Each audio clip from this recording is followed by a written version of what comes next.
کبھی بھی اپنے آپ کو ایسی بحث کے اندر شامل نہ کرنا جس کا نتیجہ بے ادبی تک پہنچتا ہو۔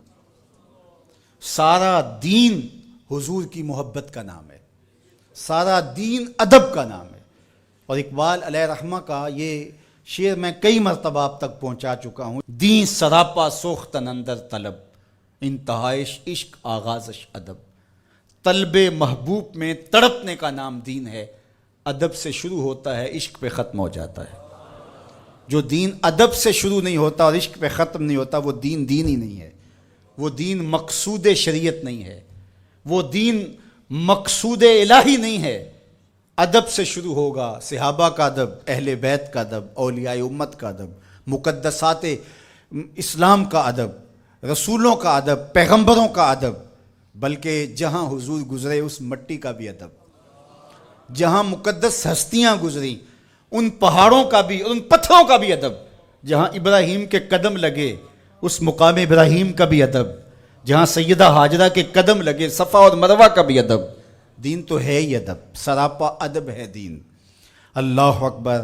اور اگر نگاہ ابو بکر نصیب ہو جائے تو اقبال کا ایک لہجہ اور دیکھیے۔ معنی حرفم کنی تحقیق اگر، بنگری بادیدہ صدیق اگر، قوت قلب و جگر گردت نبی، از خدا محبوب تر گردت نبی۔ ایک لمبی گفتگو ہے جس کے آخر میں یہ اشعار بیان ہوئے۔ معنی حرفم کنی تحقیق اگر، میری گفتگو کو اگر تو تحقیق کر کے بھی دیکھ لے، بنگری بادیدہ صدیق اگر، ابو بکر رضی اللہ تعالیٰ عنہ کی نگاہ نصیب ہو جائے تو پھر نتیجہ کیا ملتا ہے؟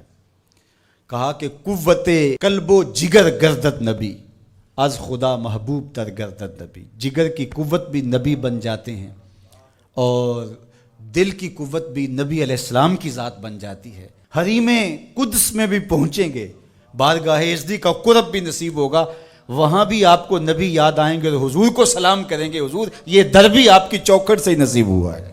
مقصود شریعت اللہ کی محبت ہے، لیکن اللہ کی محبت بھی آپ کو اسی در سے نصیب ہوگی، تو خدا تک پہنچ کر تم نبی کو فراموش نہیں کر پاتے ہو، وہاں پہنچ کر بھی شکر گزار نبی کے بنتے ہو۔ اسی لیے جب نماز پڑھ لی، رکوع کر لیا، قیام کر لیا، سجدے کر لیے، ساری نماز مکمل ہوگی، کہا سلام اتنی دیر تک نہیں پھیرو گے جب تک کہو گے نہیں السلام علیکہ ایھا النبی، اے نبی تیرے اوپر سلام و خدا کا در دکھایا ہے تو تیری ذات نے دکھایا ہے۔ نماز خالص عبادت اللہ کی ہے نا، لیکن نماز کی تکمیل بھی اتنی دیر تک نہیں ہوئی جب تک حضور پہ درود نہیں پڑھ لیا گیا۔ یہ سجدے کا شعور دیا کس نے؟ یہ بندگی کا نور دیا کس نے؟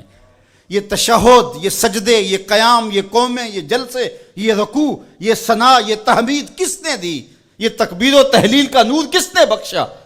تو پھر سلام پھیرنے سے قبل کہا السلام علیکہ ایھا النبی، اے نبی تیری بارگاہ میں سلام، تیری چوکھٹ پہ سلام کہ تو نے خدا کے در تک ہمیں پہنچا دیا۔